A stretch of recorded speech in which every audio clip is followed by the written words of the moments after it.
Don't worry about a thing, 'cause every little thing's gonna be alright. I said, don't worry about a thing, 'cause every little thing's gonna be alright. Oh yeah, it's time to blow out my ass all the lies, but that's okay, 'cause Chad is going down. And I wonder, yeah, is everything okay? Is everything all right now? My name is Melanie Gibb, and I am drugged out. And I am drugged out. But it's okay. It's okay. 'Cause every little thing gonna be alright. Woo! Oh, don't worry. That's me, Melanie Gibb, about a thing. 'Cause every little thing gonna be alright. You know, today was such a hard day for me. I got on the stand and I did so good. I mean, I took plenty of Xannies before I got on the stand today.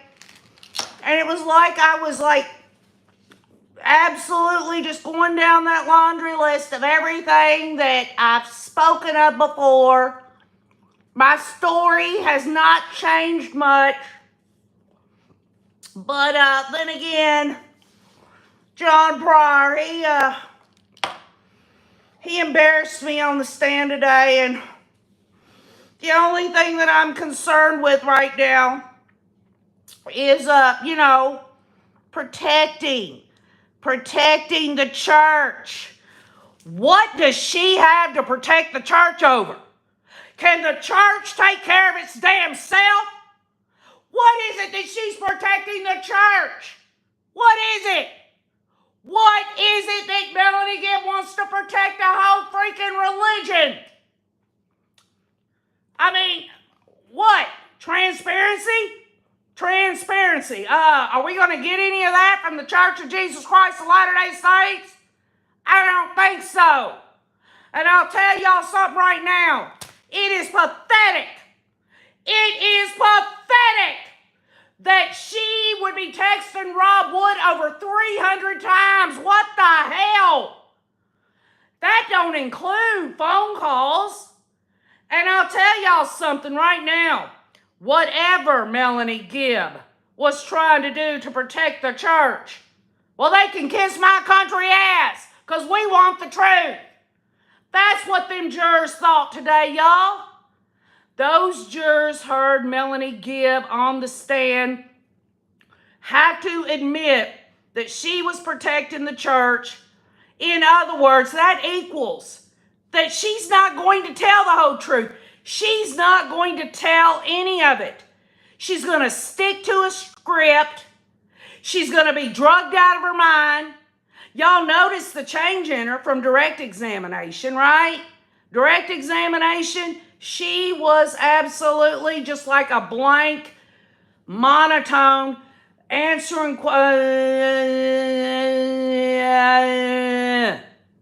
y'all, those jurors had to take notice of that. But she could not continue to do what she did under cross-examination is say, I forgot, or this or that. You know, I can't recall. Edie Ruth says, did you notice how scared Chad is of that marshal that hangs around him? I'm guessing that is Bubba, says Edie Ruth. Jill Schneider says, for being on drugs, she actually kind of held her own against Pryor. Her "Are you finished?" quip at him was priceless.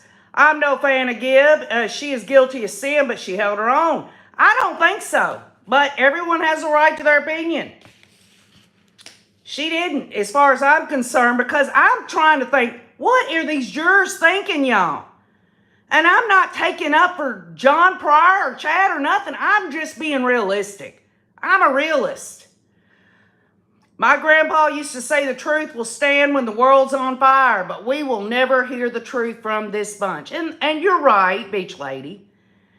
But to bring in, as John Pryor was able to get in, that Melanie Gibb was talking to the prosecutor and said that she was trying to protect the church through her East Idaho News Extravaganza and Keith Morrison of Dateline NBC.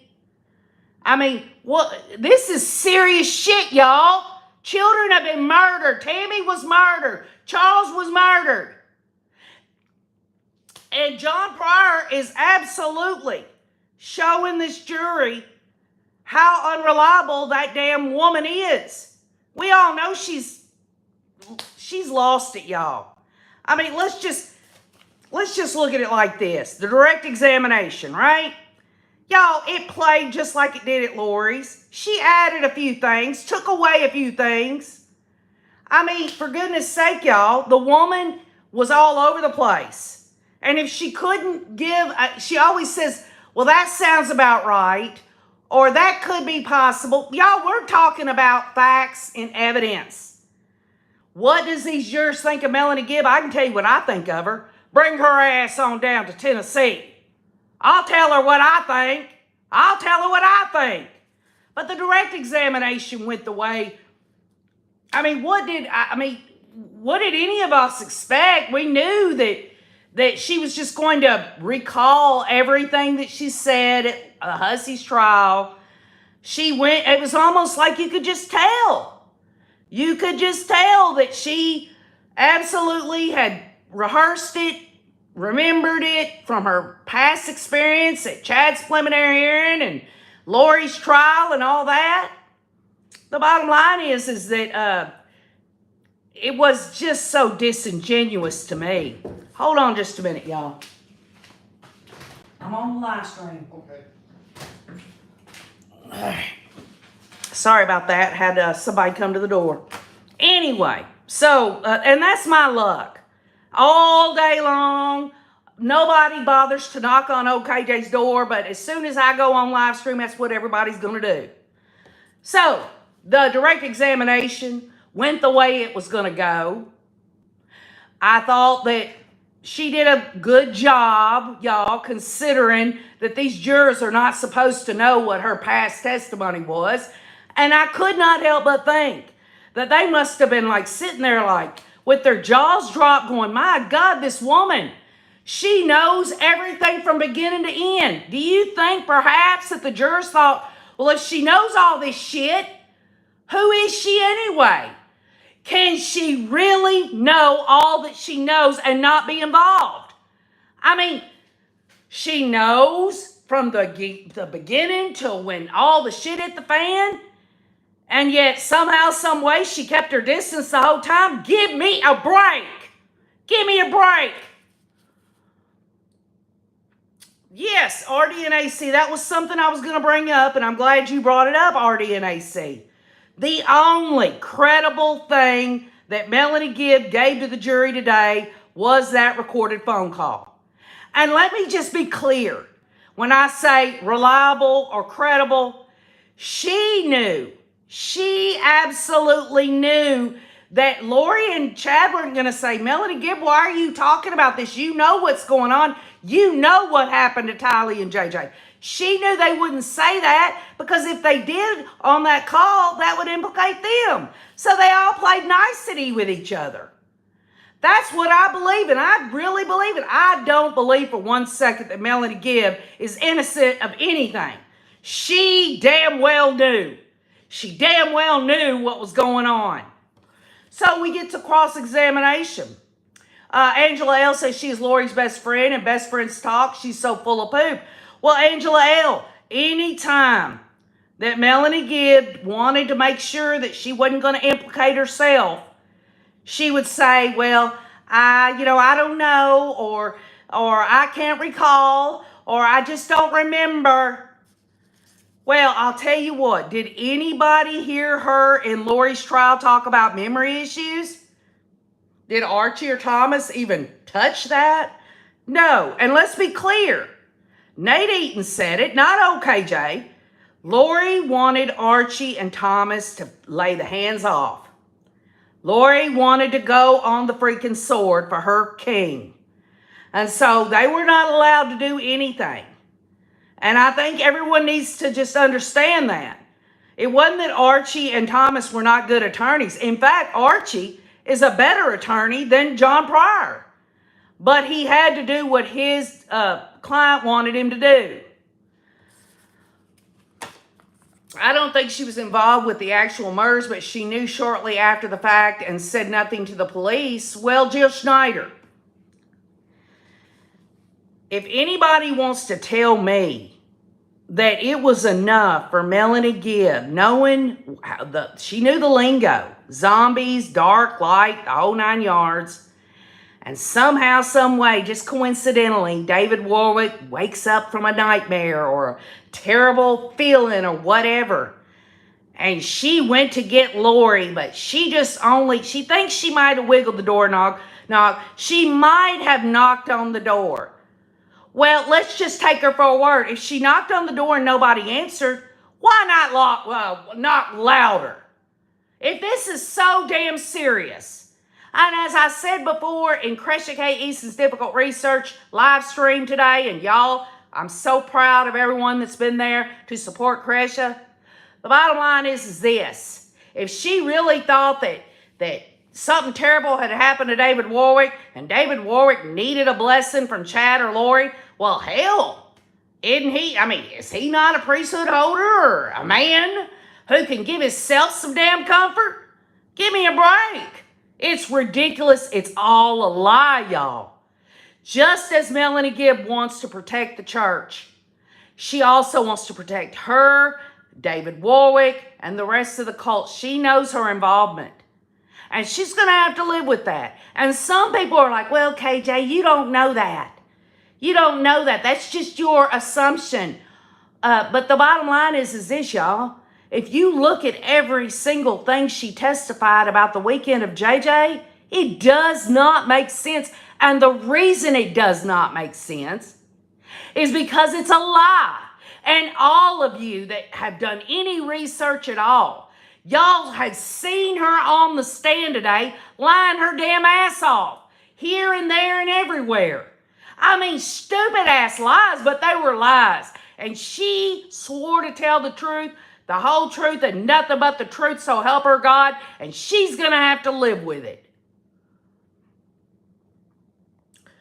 K-Tech says, I wonder if Pryor has any evidence to speak towards Chad being oblivious to what was going on with the kids. Well, K-Tech, I'm going to give you my take on John Pryor's cross-examination. Y'all know tomorrow, Friday, he's going to continue. I hope he has that damn winch on the stand all day. That's what I hope. And I hope he crafts it a little bit better and looks back on everything overnight tonight. And I hope he continues to make this woman squirm, because there ain't a amount of freaking Dubage or freaking Xanax that's going to save her ass. So John Pryor's cross-examination. He starts off about, he's trying to go chronological, but he talks about Melanie Gibb meeting Chad at Preparing a People. And y'all, the bottom line is these organizations, these conferences and all this stuff, whether they're tied to the LDS or not, they are a danger to society.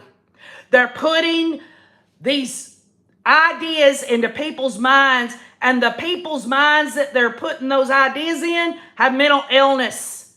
Melanie Gibb and the rest of them, and don't get me wrong, there are a lot of good people with mental health issues that take care of themselves.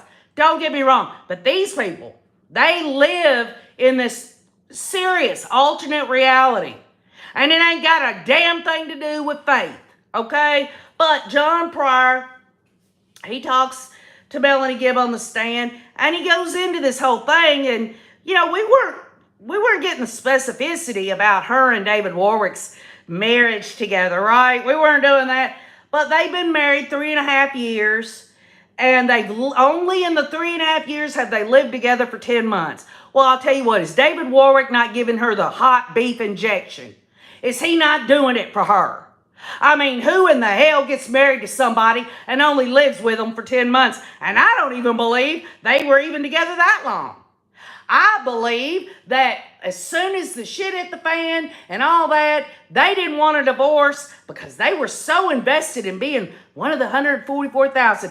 And let me just be clear. I don't know about David Warwick, but I sure as hell know about Melanie Gibb. I feel sorry for the guy. I honestly do. I know Kresha has spoken about David Warwick, and I've looked at some of the stuff about him and his dreams and visions and stuff. He's, to me, y'all, he's harmless. But Melanie Gibb, on the other hand, she wants attention. She wants to be special. Remember, Race, when Little Bear was talking, that Melanie Gibb was like, I just want to be someone special. I just want to matter. I want purpose. Well, I'll tell you what. She had purpose, all right. She was Phoebe. She was in the middle of all this, and she wants to talk about, I witnessed a secret combination. She was part of that secret combination. And when the shit hit the fan, she knew that she had positioned herself away from it where she could just do plausible deniability. She is pathetic. She's just as evil and diabolical as Lori and Chad. I guarantee you. So anyway, 10 months, David Warwick and Melanie Gibb have lived together, and I can't help but think about that last police interview of Melanie Gibb with Ray Hermosillo and Detective Ball there, where she comes in and she's like, oh, everybody's talking about me, and they're saying all these things about me online. Oh, don't they have anything better to do? Well, I guarantee you, y'all, if she could have slunk down in that seat today on the witness stand, she would have done it, because she is in a marriage 3.5 years, and she's only been in contact with David Warwick for 10 months, and they live in separate states. That's kooky. That's weird. John Pryor should have, maybe he'll go back. I mean, I'm sorry, y'all. But when it comes to Melanie Gibb and the rest of them, I am at this point, I know that no matter how bad John Pryor makes them look, Chad Daybell's going down anyway. I want them to suffer, because they sure as hell, just as Kresha said, I don't give a damn how uncomfortable it is for her or any of these other cult members. They need to eat it. They need to eat it.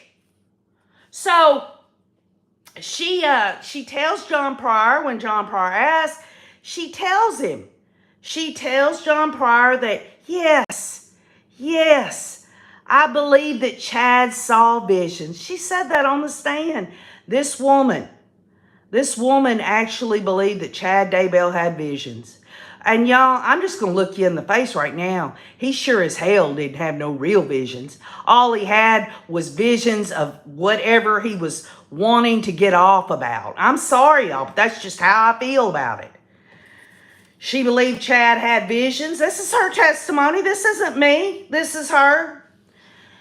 And then she tells John Pryor, through John Pryor's questioning, she says, well, she knew before her and Lori even met that Chad had talked about his wife was going to die at a young age and stuff. What kind of person wants to hang out with anybody that's talking about their wife's going to die young? I'll tell you what, if I made friends with people and they shared with me, hey, KJ, I think I'm going to have a second segment of my life, and I think my wife is going to die at a young age, y'all, I'd be like, you know what? I wouldn't want to be, I'd be courteous about it. I'd understand they got their own belief system, but I wouldn't have nothing to do with them anymore.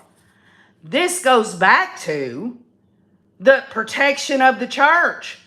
What is real and what is not, y'all? I'm learning new stuff every day.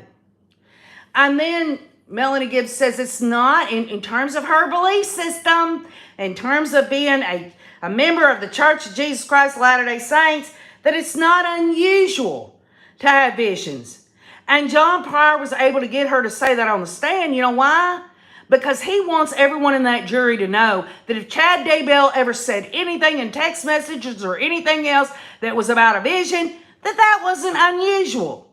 Because, y'all, let's be clear. We don't know the belief systems of these jurors, and they're going to get an instruction saying just because somebody believes something different doesn't mean that you have to say they're weird or something, and so they must be guilty. I mean, the whole freaking jury could be LDS for all I know. All I'm saying is that John Pryor was able to get Melanie Gibb to say these things. And then, of course, y'all, the credibility of Melanie Gibb. She is being asked by John Pryor to explain energy work. And, you know, y'all, maybe I'm just old-fashioned. Maybe I'm just an old country girl. Maybe I'm ignorant as hell. And I'm all for anyone believing any damn thing they want to believe. But I am going to put a lens toward these people's beliefs when murder's involved. And the bottom line is he is getting her to explain energy work, and she's talking about there is a megahertz of the body, and it can be positive or negative. Give me a break, y'all. Give me a break. He should have followed up with, well, what do you think? What do you think about JJ and Tylee and Tammy? Was their megahertz, their vibrations, not worthy enough to continue to live that y'all had to murder them? And then, of course, here comes the protection from Melanie Gibb. She says the LDS does not practice light and dark. But then she goes on to say, well, in Holy Scripture, it does talk about, you know, light can mean Jesus and dark can mean Satan, which is true. But if that's the case, that the LDS does not have anything to do with light and dark, then that backs up OKJ's theory here that the LDS does not really look at the real truth of Holy Scripture. They're too damn busy looking at the Book of Mormon. That's my opinion. I'm not trying to offend anybody, but the bottom line is she says they don't have anything to do with light and dark, but then goes on to say Holy Scripture could be light is Jesus, dark is Satan. Give me a break. And then here is something we never heard before, y'all. Not at Chad's preliminary, and we didn't hear it at Lori's trial. And we weren't going to at Lori's trial because Archie and Thomas were freaking damn strapped down by Lori, basically. But this whole thing about Melanie Gibb not getting dates and times right, and that there might be some memory issues. Of course, y'all. Of course these people say these things that they can't recall or they don't remember, and maybe they don't get, and anybody could, right? I could, you could, we might not remember something 4 years ago. But folks, we're talking about a serious case here, and she's damn talked to the freaking prosecutor over 300 times on text messages. Can she not get her shit down? The bottom line is that she was smooth as silk on direct. But John Pryor, again, y'all, he brought out that she is saying that she has memory issues, that she has the dates and times wrong sometimes and all that. Well, what is a juror supposed to think? If she is confessing this on the stand, and she's confessing it to kind of cover for herself in case she don't want to answer a question, then the juror might be thinking, well, she can't get dates and times right, or she's got memory issues. What part of this can we even rely on, right? It goes back to what K-Tech says. The only thing that is credible about Melanie Gibbs' testimony is that recording, and we know, y'all, deep down that was all just playing nicety with one another. But the jury members don't know that. They hear Chad's voice, they hear Lori's voice, and they hear Melanie Gibbs' voice. So here she is. And I'm, you know, the bottom line on the over 300 text messages of Rob Wood and Melanie Gibb, here's some good news. If there was anything else on them 300 plus text messages from Rob Wood and Melanie Gibb, we would have heard it today. It's not like he's going to pull them out tomorrow. He's not. He would have said it today. And y'all, I want you to go back. I want you to listen to earlier testimony, but not the testimony. I want you to zoom in on Rob Wood's face when John Pryor was bringing this out about her protecting the church and speaking with Rob Wood in the text messages all those times. I want you to look at his face. It speaks volumes. So then John Pryor talks about, well, you got a book that was out. It's called, and he's talking to her about it. She, Feel the Fire, and it's a book about Melanie Gibbs' religious experiences. Well, I was hoping that John Pryor would quote a verse here and there in the book. He could have, but he didn't. And we all know what the significance of that. I mean, is it coincidence? I think not. And then, of course, John Pryor goes into this whole thing, y'all. This was when it became a circus. And it bothers me because I think about Cresha, Kay, Larry, and all these other victims' family members. But John Pryor was going to do it, y'all. He was going to make today's hearing with Melanie Gibb a freaking circus by bringing up Nate Eaton's East Idaho News Extravaganza and Keith Morrison of Dateline. And the fact that she had said that she had got with Keith Morrison and that she wanted to, Keith Morrison understood. Keith understood that she needed to protect the church. Protect the church from what? Protect the church from what? I mean, wasn't it Cresha that talked about what Mark Means did about sending out that public letter talking about how the church says that you cannot get involved in any testimony or nothing without okaying it with the church? Do y'all think Melanie Gibb went and spoke with somebody at the church about the fact that she could not get out of it? I'm sure Rob Wood made it easier on her. Wouldn't you agree? But the bottom line is I know I sound facetious, y'all. But the bottom line is this has gotten, I knew it was going to be like this.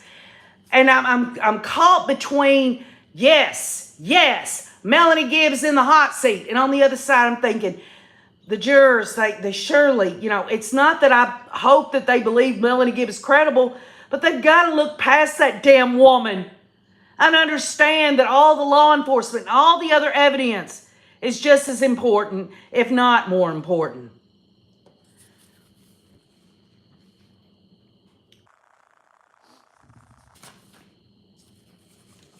Portals. A jury member is sitting there listening to John Pryor talk to Melanie Gibb about what her idea of portals are. I guarantee you, if Melanie Gibb could have gotten a portal and left that witness stand, she'd have done it. The bottom line is the portals are created, says Melanie Gibb, by prayer so that they can communicate. And then here we go, y'all. And nobody wants to hear it, but I'm going to say it because y'all know that this is all about justice through understanding. John Pryor brings it up. He says, how can Melanie Gibb know that Chad Daybell taught Lori anything? And of course, y'all know on direct examination, Melanie Gibb says every time Rob Wood said something about, or Lindsay Blake said something to Melanie Gibb about what was going on, she said Lori learned it from Chad. Right? Well, John Pryor just X'd that out because he had a great point. Lori was a pathological liar. She lied about everything. Just because Lori could have told Melanie Gibb that Chad told her this, does that mean that Chad actually told Lori anything? And that's a good point. Another thing, on the recording, John Pryor says, well, Melanie Gibb, you knew you were going to do this, right? You knew you were going to record them. You had control of what was going to be said when you called them. And this whole thing about Lori in that recorded phone call saying, I will do whatever the Lord tells me, or I this or I that, John Pryor makes a point. And that is Lori never said we did this or that. And finally, y'all, as far as John Pryor is concerned, when he cross-examines the first half of Melanie Gibb and tomorrow some more. He says this, and I really want you to think about it. He says it was more important. It was more important to lie for Lori than tell the truth to law enforcement.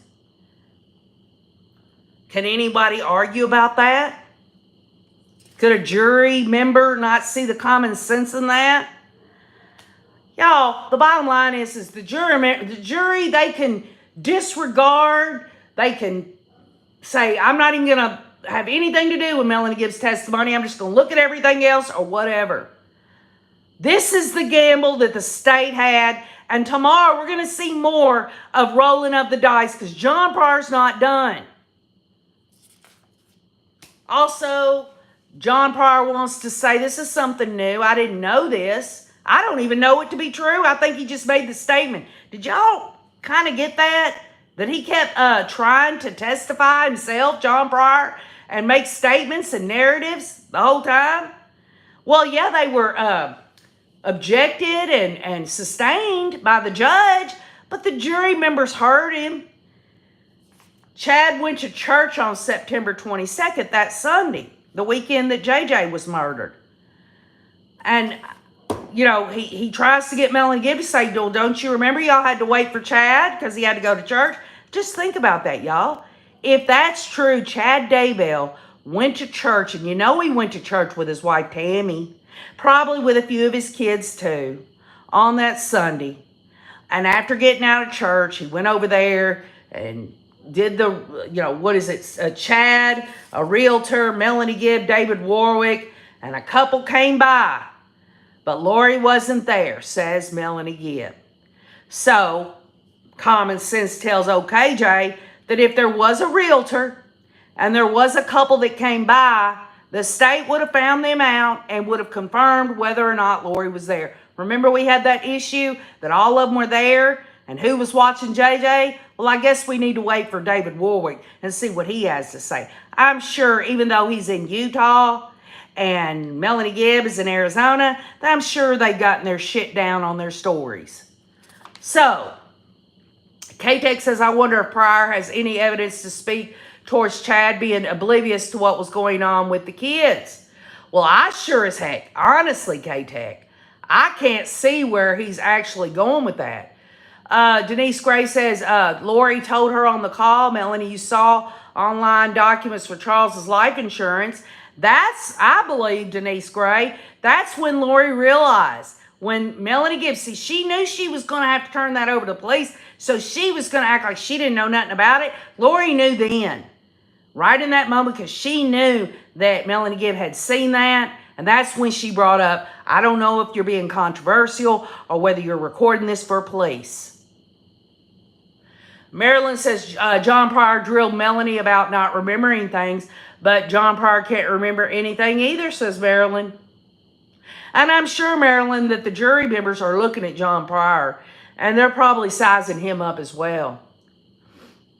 Beach Bum says, Pryor had how many years to prep for this, and this is what he's done so far? Sad.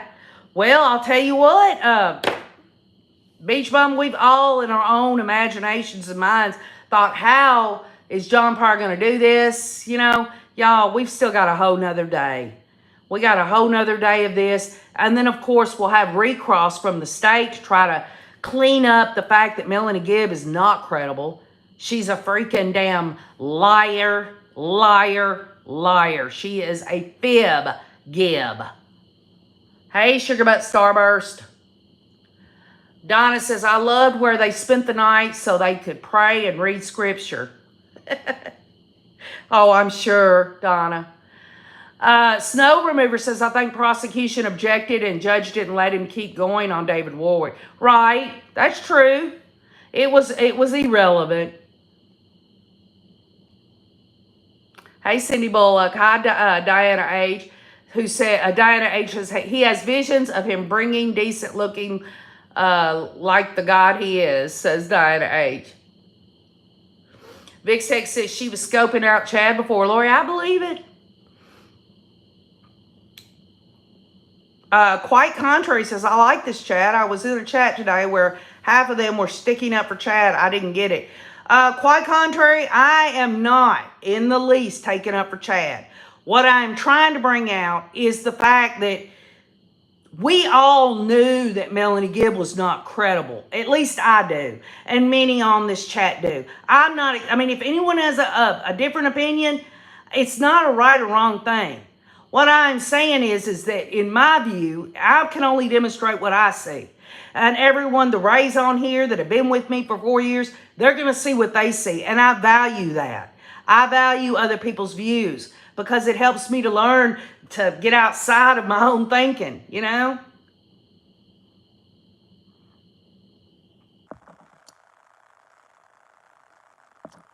Gina V, I don't know if it's a tan. I am French and Irish and Cherokee Indian. I'm a Heinz 57 sauce. So there you go. Jennifer Sukup says she claimed to be gullible and just believes folks, but now claims she believes none of it. Right, right. And of course she says our church does not represent our church. So she's still a member of the Church of Jesus Christ of Latter-day Saints. And you know what? Whatever they do, that's their own deal. More power to them. But it speaks volumes for me. Beach Mom says, quite contrary, you should give difficult research a try. We will welcome you. And I'm going to tell you what, quite contrary, and anyone else that's new on here, difficult research with Cresha K. Easton. Please, she is a victim's family member. She's a good woman. She's smart. She does a lot of really, really deep, in-depth research on this case.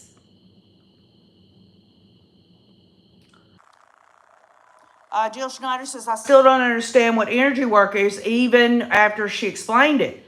Well, Jill Schneider, it's a crock of shit. How about that? That's my opinion. I mean, you know, everyone's going to come up with their own deal. Hey, I'll tell you what, I believe in vibes, but I don't believe in vibrations. And people say, well, KJ, what's the difference between vibes and vibrations? I'm talking about, like, spiritually and just in terms of physical body language. You know how you walk up and you're talking to somebody and just they've said nothing, done anything wrong or nothing, but you get this feeling like something's wrong with them. I mean, hell, there's people that's come on here that probably feel the same way about me. There was a curious define to an object Chad used in his cult insight as a brass pendulum. Yes, Mark McGarry, Mr. M. You know, Melanie Gibbs, she's going to talk her stuff about whatever it is. And really it comes down to this. If I sat on a jury and I had to hear of other people's belief systems that weren't my own, I would have to see past that, right? I'd have to see past that and look to the elements of conspiracy to commit murder and first-degree murder. Forget that it's weird or different for me. That means nothing. There are a lot of people on this channel that have all kinds of beliefs, but I love every single one of these people on this channel. Everyone there's belief, there's atheists, agnostics, there's all kinds of different people on here. The bottom line is when you mesh together a belief system and the actions that come out of that, the bottom line is you got to separate those beliefs and look at just their fruits, the things they're doing. And if there is a definition of different theological definitions of different things, such as vibrations or portals or light and dark or probations or this or that, see past it to say, okay, I know what they're saying this means. How are they implementing it? And we know good and damn well how they implemented it. They murdered those children. They murdered Tammy and they murdered Charles.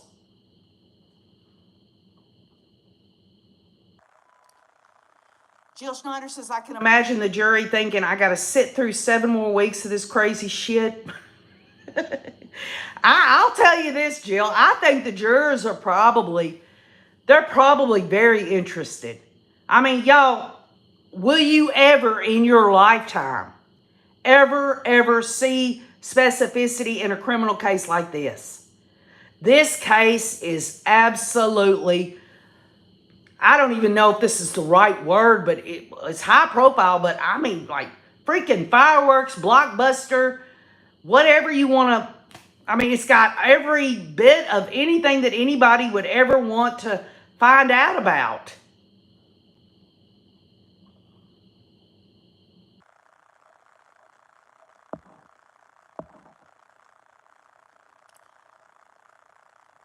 Fancy Nancy says Mel couldn't remember Keith's last name. I can guarantee you, Fancy Nancy, Melanie Gibb played stupid in some of this. Some of this stuff she knew at Lori's trial, not the Keith Morrison stuff, but other things. What was it she said? Let me think for a second. She could not remember Elena there for a few minutes. She couldn't remember Lori's other names. Give me a break. She did that on purpose. I believe it.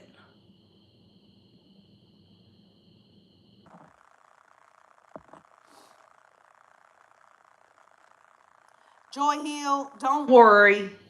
Chad Daybell is not going to be a free man just because they have one stupid Melanie Gibb on the stand, or David Warwick, or Zulema.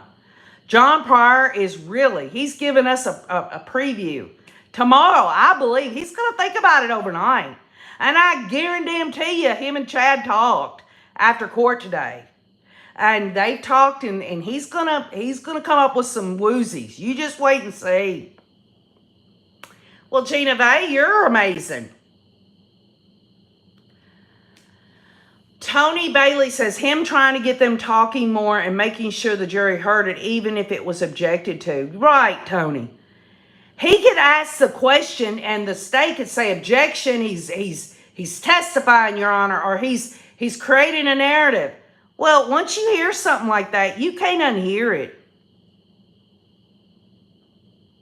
Right, Anna Brown. That's my opinion. When you say it breaks my heart that the state made a deal with the devil. Let's just stop 1 second and ask the question. If Melanie Gibb, Zulema, David Warwick, Audrey Bartario, okay?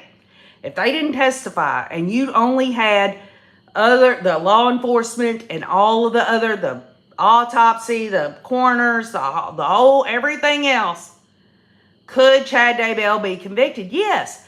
He could. I believe that. But the state, they had that one thing, and that was Chad and Lori's voice over that recording with Melanie Gibb, and they couldn't pass it up. And John Pryor can all he wants. He even tried to soil Melanie Gibb what she deserves by talking about, well, you were talking about Lori committing adultery, and didn't Lori say that that's what you were doing? And the state objected to that. Well, the jury understands exactly what John Pryor was saying.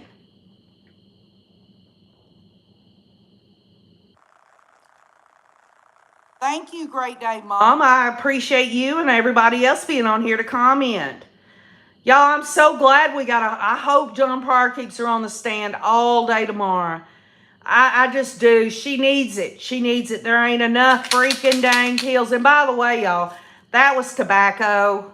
OKJ don't smoke marijuana. This is actually, they are pear jelly belly jelly beans.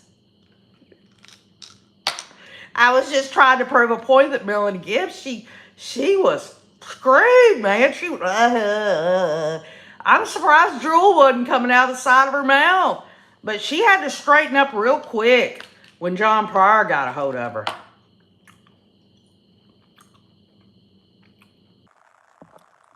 Joy Hill says, I'm glad I'm not on the jury. I can never tell if anybody's honest or designers telling the truth, lying. I think everybody's telling me the truth, so but now I'm 59. Well, Joy Hill, the bottom line is this, and you can believe me or you don't. There are plenty of people on this channel and with Crusher K. Easton of Difficult Research, the Rays specifically, that were able to hear come out of Melanie Gibbs' mouth today. Lies. Absolute bald-faced lies. And she swore to tell the truth. And I'll tell you what, I guess it's okay for her. So help her God if she's protecting her church, right?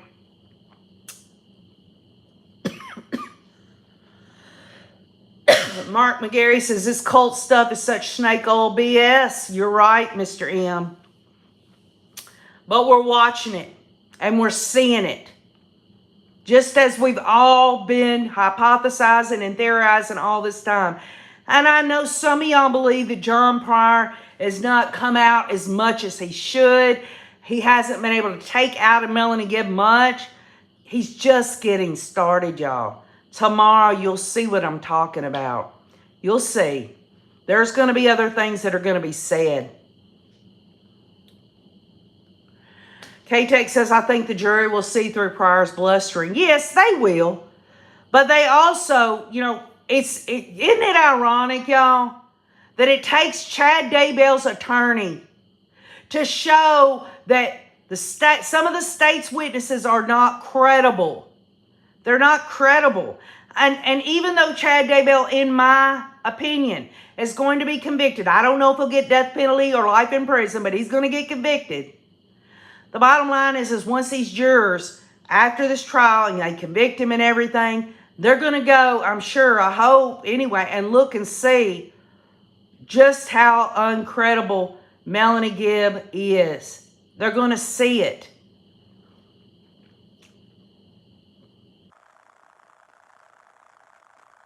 Dinah H says, when you harm others because of your beliefs, that's where it's a problem. Right. Beach Lady says, no matter all our beliefs, we all want to see justice for Charles, JJ, Tylee, and Tammy. Tony Bailey says, I wouldn't be able to serve on this jury. I'd be walking out the door checking Twitter. VixTech says it begs belief. Don O'Donnell says, I hope the jurors figure it out. I wonder how that juror from Lori's trial thinks they are doing. Love you too, Sugar Butt. Granny Whisperer, I believe that. Books will be written for years about this case. I guarantee you. Law enforcement all over the United States and the world will use this as a study on these serial killers. This extremism that's coming out in the newspapers everywhere, y'all.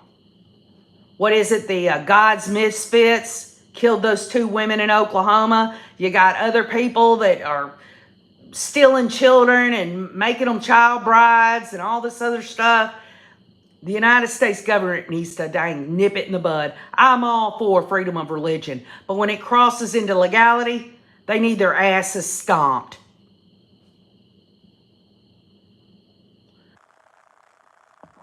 Sandra Lavalle says, Melanie Gibb forgot a lot of stuff. She is not credible. She's playing stupid. Exactly.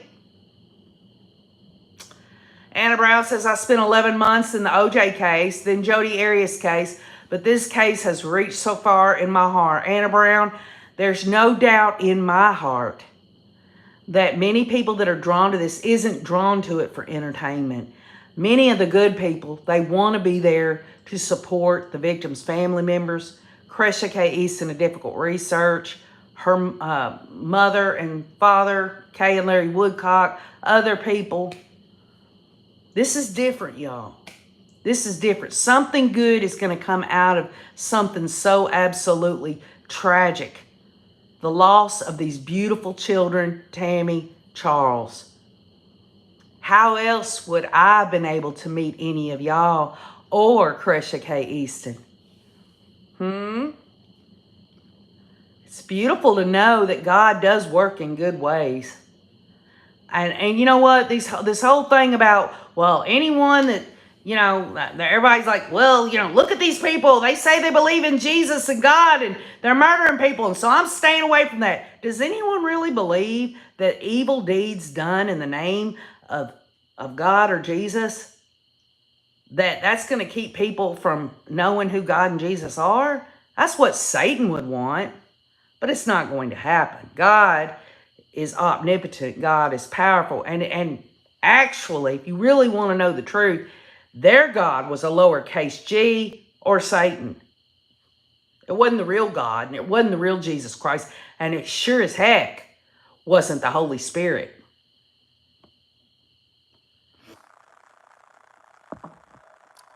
Clumsy Clairvoyant says, I don't understand why people care about Pryor being mean to Mel. It's not him being mean. It's his role in this trial. The system is meant to be adversarial for a reason. Excellent point, Clumsy Clairvoyance. I don't have an issue with it. And I don't think a lot of the Rays do. I think everyone on here, to some degree, some of y'all maybe not. I don't want to speak for y'all, but I will speak for myself. How about that? I want to see her squirm. That sums it up. And John Pryor's doing a good job of it, I think. I've zoomed in on Melanie Gibbs' face. She looks gray. She looks like a zombie. There you go. Hi, Dee Sunshine.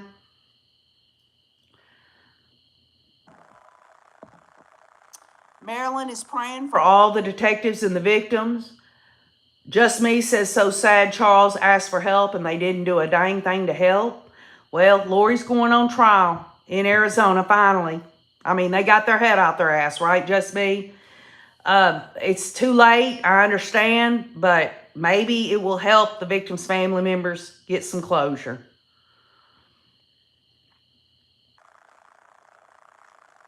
Julie Cole says, please keep Charles's sons in your prayers, please, and I will.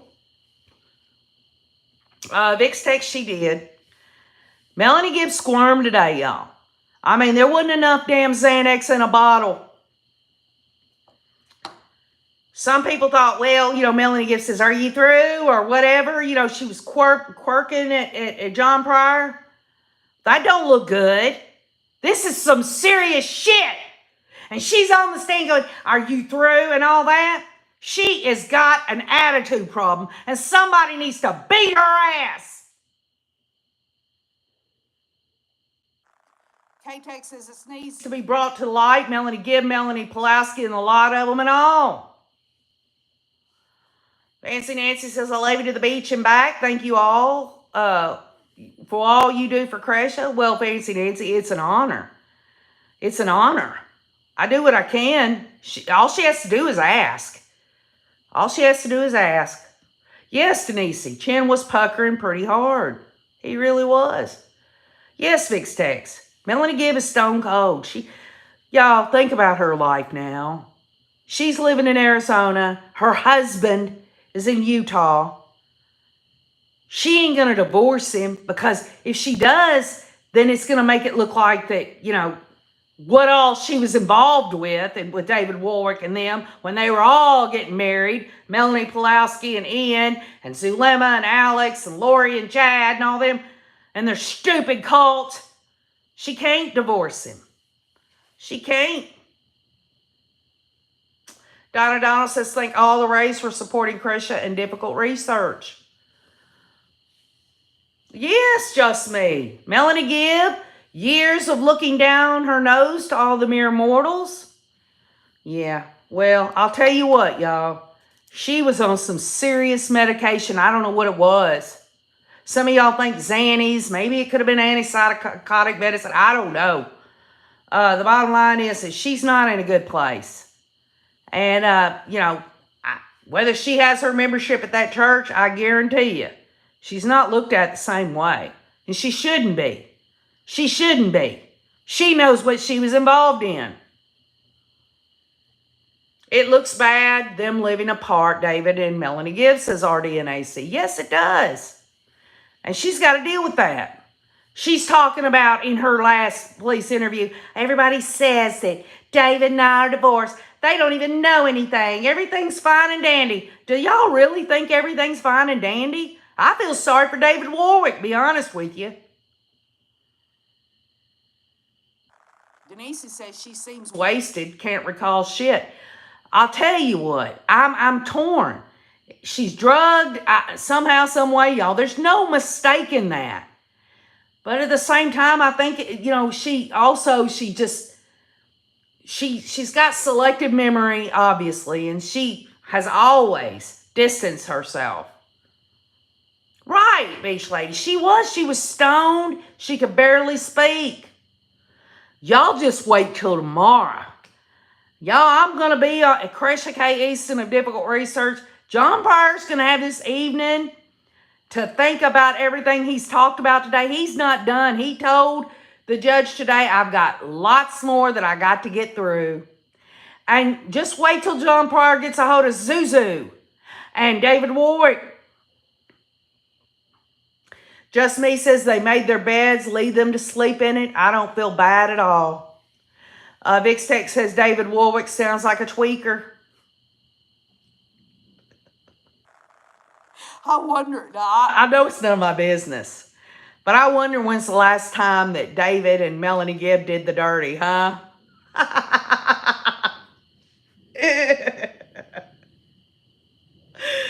Oh, Lord.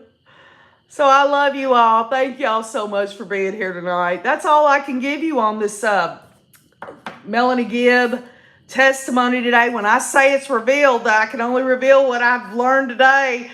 There's probably other things that y'all saw or could comment on. Please put it in the comments on the rewatch. Help educate OKJ. We're going to get through tomorrow too. Be a difficult research with Cresha K. Easton. I love you all. Thanks for putting up with me, y'all. And keep on looking.